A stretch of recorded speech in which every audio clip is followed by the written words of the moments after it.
The world has been watching, captivated by the rise of Ibrahim Traoré, the Prime Minister of Burkina Faso.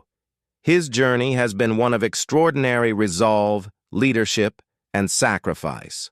Amidst the complexities of global diplomacy, he has carried the weight of a nation on his shoulders. But on that day, it was not the tension of political power or the weight of the world's gaze that moved Ibrahim. It was something far more human. It was the power of kindness, an unexpected gesture, of compassion from someone who had no reason to speak directly to him. It was a moment that would forever alter his journey and, in a broader sense, shift the perception of what true leadership looks like. The broadcast was about to begin.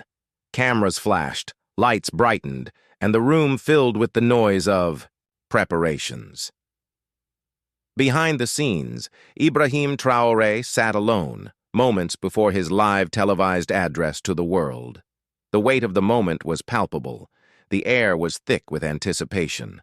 The Prime Minister of Burkina Faso, a leader who had faced political unrest, diplomatic pressure, and personal sacrifice, was about to address the international community. But as he sat there, poised and prepared to give his speech, his mind wandered back to the struggles that had brought him to this point. In the past few months, the world had witnessed intense challenges. Leaders from all over the world had questioned his decisions, and he had been under the microscope like never before. Ibrahim knew the importance of this moment. This was more than just another speech. This was an opportunity to prove to his people, to the world, that Burkina Faso's path toward independence, sovereignty, and dignity would not be swayed by external pressures. Yet, in the quiet solitude of his room, Ibrahim couldn't shake the weight of doubt that had been creeping into his mind. Was he strong enough to lead his people through this? Was he truly the right man to carry the hopes of an entire nation on his shoulders? As the crew finalized the setup, Ibrahim took a deep breath and stared into the mirror. He had been through moments like this before. He had faced adversity, had fought for his people. But today, something felt different. Today, he was about to speak to the world.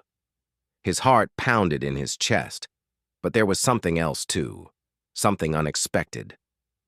He had been carrying the burden of leadership for so long that he had forgotten what it meant to feel human, to feel vulnerable. "Mr. Traoré, we're ready for you," came the voice from the other side of the door. The time had come. The lights blazed as Ibrahim walked onto the stage. The world watched in anticipation. His presence was commanding, yet there was an air of vulnerability around him. He had been through so much, but today his heart felt more exposed than ever before. The cameras rolled, and as they focused on his face, a hush fell over the room. With a deep breath, he began. "We, as a nation, have faced hardships, both internally and externally," Ibrahim began. His voice was steady, but those watching could hear the hint of something deeper beneath the surface. "But no challenge is too great when we come together as a people. We must stand firm in our pursuit of sovereignty, dignity, and respect." The words were powerful, yet Ibrahim's mind was elsewhere. He had been preparing this speech for weeks, but now that he was here, under the bright lights, his thoughts were filled with something more, something personal. A single question echoed in his mind. Will this speech make any difference? For a few moments, the room seemed to fall silent. The tension in the air was thick. Then, just as Ibrahim was about to continue, something unexpected happened. The voice of Barack Obama came through the speakers, cutting across the room, sending shockwaves through the audience. The former U.S. president, a leader known for his own sense of grace and diplomacy, had just broken into the broadcast. "Ibrahim," Obama's voice echoed, calm and measured, but full of a deep understanding, "I've been watching you closely. Your leadership is a beacon of hope for so many." Ibrahim's heart skipped a beat. The words came from nowhere. In the midst of all the political noise, The world had been waiting for speeches, promises, and resolutions. But Barack Obama had chosen this moment to speak directly to him. His heart raced, and his breath caught in his throat. The man who had been the symbol of hope for millions, the former leader of the free world, was speaking to him with a message that transcended politics, that touched on something more human, more fundamental. I have always believed that true leadership comes not from power, but from compassion, from a willingness to listen, to understand, and to take action, even when it's difficult, Obama continued. You have shown that in your leadership, Ibrahim. You've shown the world what it means to lead with heart. Ibrahim could hardly believe what he was hearing. In the midst of all the adversity, the uncertainty, the weight of expectation, someone had seen him. Someone had recognized the struggles he had been fighting, not as a leader of a country, but as a man. And then, Obama's next words hit him like a wave of emotion. You are not alone in this fight, Obama said. I stand with you, and the world stands with you. You have our support. In that moment, something shifted inside Ibrahim. His carefully constructed facade, the shield he had built around himself for years, began to crumble. He felt a tear form in his eye, but he wiped it away quickly. He couldn't let the world see him break down, not now. But the truth was, the words had hit him harder than anything he had experienced in years. He had spent so long fighting battles, making decisions, taking on the weight of an entire nation. But here, in this moment, he felt something that he hadn't felt in so long, a deep, profound sense of connection. Barack Obama's words were not just words of support. They were words that reminded Ibrahim that leadership was not just about policies and decisions. It was about empathy, about understanding the human heart. The broadcast continued, but Ibrahim's heart was no longer in the speech. He had been given something more valuable than any political statement or diplomatic victory could provide.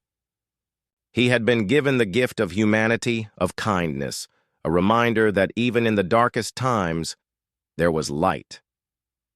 As the broadcast ended, Ibrahim stood up from the podium, his hands shaking. The camera captured a rare moment. The Prime Minister of Burkina Faso, a man who had become a symbol of strength and resolve, now standing alone in a room full of empty seats, his face wet with tears. He wasn't crying because of the weight of leadership.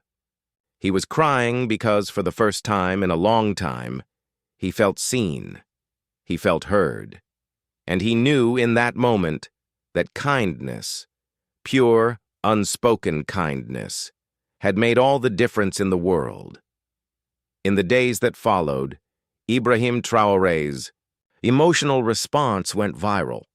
People all over the world watched as the footage of his tears spread across social media, sparking conversations about leadership, empathy, and the power of kindness. It wasn't just about the politics of the moment. It was about the human connection that transcended borders and ideologies.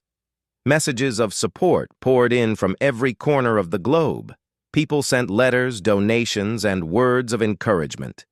It was as if, in that moment of vulnerability, Ibrahim had unlocked something in others.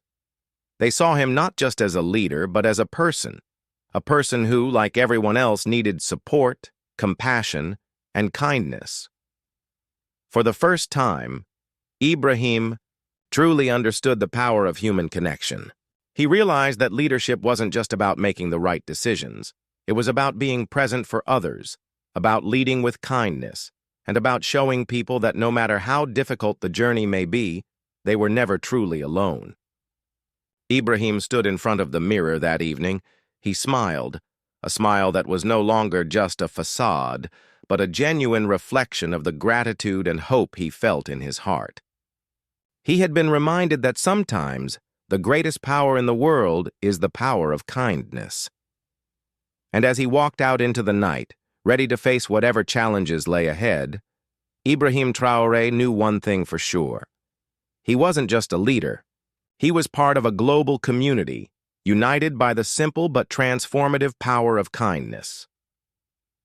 As you listen to Ibrahim's story, think about your own life. How has kindness shaped your journey? Have you ever been the recipient of an unexpected act of compassion that changed everything for you? Now take a moment to consider how you can bring more kindness into the world. It doesn't have to be grand. It can be as simple as offering a listening ear, a kind word, or a gesture of support when someone needs it the most. If this story inspired you, don't forget to like, comment, and share your thoughts. Let's start a conversation about how kindness can change the world one act at a time. And if you're ready for more stories of hope and compassion, click the next video. There's always more to discover.